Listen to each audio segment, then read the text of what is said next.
Last time I talked about listening to Dharma. The location is in the city of 10,000 Buddha, which is situated at Ukiah about 180 kilometers north of San Francisco, locating under the foothills and has a beautiful scenery, covering 287 acres. The city is full of ancient and towering trees, and there are a total of 44 Western-style buildings. It was originally a state hospital. The California government thought it was too costly to maintain, so they auctioned it.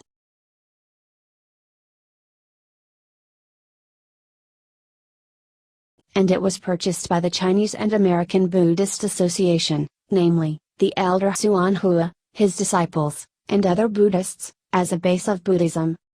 The equipment of this landscape hospital is permanent, and the premises can accommodate 10,000 people. Therefore, the elder named it the City of 10,000 Buddhas. In June 1976, I went to the US from Canada. I heard the fame of Golden Mount and 10,000 Buddhas, so I sought to meet Elder Xuan Hua but did not meet him. Later, I went to Southern California to do business, but I messed up and got busted completely, and I have been vexed till now. Returning to the north, I went to the Gold Mount Temple again and asked to meet Master Xuan Hua. Fortunately, I was received by the Master. My eyes are always on my forehead. I have never bowed down to meet any eminent monk. I was born with an impoverished monkey mouth. I'm mean and fond of bickering and disobedient to anyone. I don't know about Buddha sutras and have no idea of the truth. I picked up whatever others said and used the dialectic method to defeat enormous monks. So, when I saw Elder Xuan Hua the first time, I wasn't courteous. Unexpectedly, we did have a destined affinity.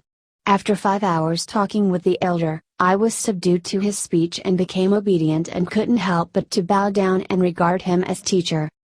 In fact, I didn't formally convert to the elder, but I was self-recommending and called him teacher.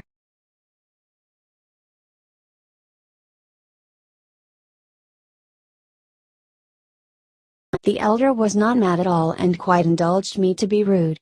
Chinese American disciples, no matter whether monks or at home, were well-mannered in the Gold Mount Temple.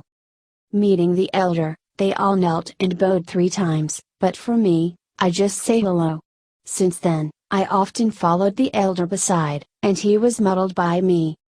I was so lucky that after seeing the elder, my exotic vision in my childhood seemed to recover gradually. During the 10 days staying in the City of 10,000 Buddhas, all my nonsense turned out to be correct luckily. Every day, tens of disciples at home came to ask me about Omen. The elder repeatedly gave me warnings, but I couldn't change my bad habit of gossip. There were many strange things in the city. For example, there was no source of water in this place originally. The hospital has been running on tap water for 40 years. Over the years, experts have been hired to open wells, and all claim there was no underground water source. After moving to the Buddha city, the elder invited people to open wells. The elder casually pointed to one place and said, "Just dig a well here." The well drilling company punched down the steel pipe according to his words, half trusted and half doubted. When I just arrived at the Buddha city, it was late at night. I didn't know there was any drilling. I didn't sleep much anyway. I was surprised to hear the gurgling of water in the underground during the sit-in. Looking further in meditation, I saw someone drilling a well, which is already 30 or 40 feet from the surface, and there was still no water. There are some water spots on the surface layer of more than 20 feet deep, but it is useless. This layer is clay, sand, mixed with hematite and a little marble.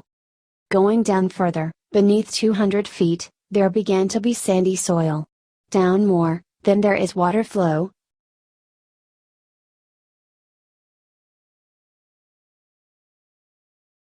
The more curious I felt, the deeper I looked.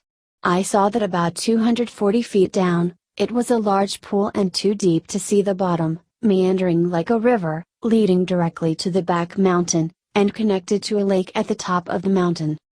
Back then, I was like sleeping or like awake, and I was suspicious if it's true or elusive. When the temple bell rang, the sky was still dim, the monks had already done the morning class. I woke up with a startle, not knowing I was just in the meditation or the dream. Suddenly, I heard someone crying for help. I saw one person wearing green clothes, lying on the ground, struggling on all fours, unable to stand up, but remained the last breath. Then I went out of the room, looking for someone in the dining room. None of the elders or the disciples were there. I saw the disciples at home who were cooking breakfast to entertain guests. I didn't see any monk or nun in the monastery during the morning meal. After asking, I knew it was the rule of Gold Mount Temple. Only vegetarian lunch is available in the day. No eating in the morning nor in the afternoon, but still provide 3 meals a day for the guests. I'm a glutton. How can I avoid breakfast? After eating fruits, I heard people crying for help, and suddenly visualized a monk who fell in his bedroom and was groaning in pain. It seemed to be Master Xindian, the abbot of the Dragon Mount Temple in Taipei, one of the Taiwanese Buddhist delegation visiting the U.S. I thought this was the person calling for help. Then I ran and told Elder Xuan Hua and the chief of the Taiwan Buddhist delegation, saying that Master Xindian was sick and was in trouble now. First, the 2 elders didn't believe it, without taking my words seriously, but still went to Master Xindian's room to take a look. As a result, we saw that Master Xindian was in pain and groaning on the bed, looked pale and vomited all over the ground. Then the 2 elders hurried up to deliver him to the Gold Mountain Temple for treatment. But in my ear, I still heard the voice of the green man crying for help. Puzzled, I rushed to find the novice monk Gotong. Together with disciple Gozan searched for it. I led them and found a door. Gozan opened the lock and saw a green-yellow turtle lying on the ground, struggling with 4 limbs at its last gasp.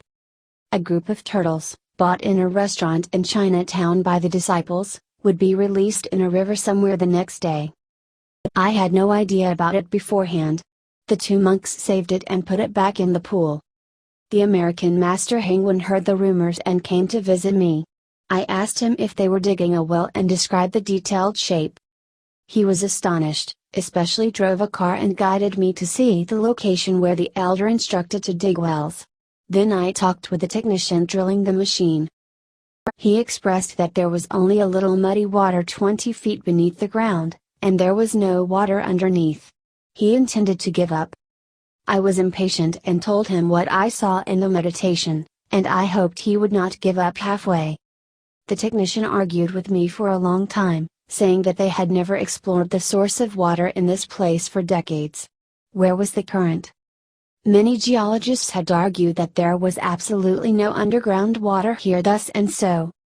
But I urged that was not true and pointed out the details of depth and water level of each layer of the rocky soil. We argued for a while. I analyzed the profile in detail what I saw in the brain. Then the technician invited another senior technician to join the debate with me. I still insisted and wished they wouldn't give up halfway. It must be deeper than 220 feet, then you can pump the sandy groundwater. The 2 American technicians were very doubtful. Then I invited them to continue discussing tomorrow and pointed out the type and shape of stone unearthed the next day. Master Hangwan seemed to have a deep faith in me and guided me to look around the whole environment, asking me the shape of the underground river, direction of the current. I had forgotten where I was but saw the water current between the depth of 200 and 500 feet underground. It was so vivid as if presenting in front of my eyes. Then we traced the routes, which lasted 2 hours. He also asked where the suitable location should be if they dig the next well, and inscribed on a stele to mark the place. Then, as if awakening, I lost all the bizarre vision suddenly and see nothing. The next day at breakfast, the drilling technician came to the dining room and asked me a lot of information in an extremely courteous manner. I was told what I predicted yesterday had come true completely. And he asked if I was a geologist specializing in groundwater. After that, the technician came to report the unearthed geological soils every day, which were exactly as I had said. They already had full confidence in me. By the time I left, the well had not reached 200 feet deep. And finally, it turned out that the fountain emerged fiercely at the layer deeper than 220 feet. It could draw 500 gallons per minute just as I had seen. In the distance of this mountain, there is a lake really, called Clear Lake.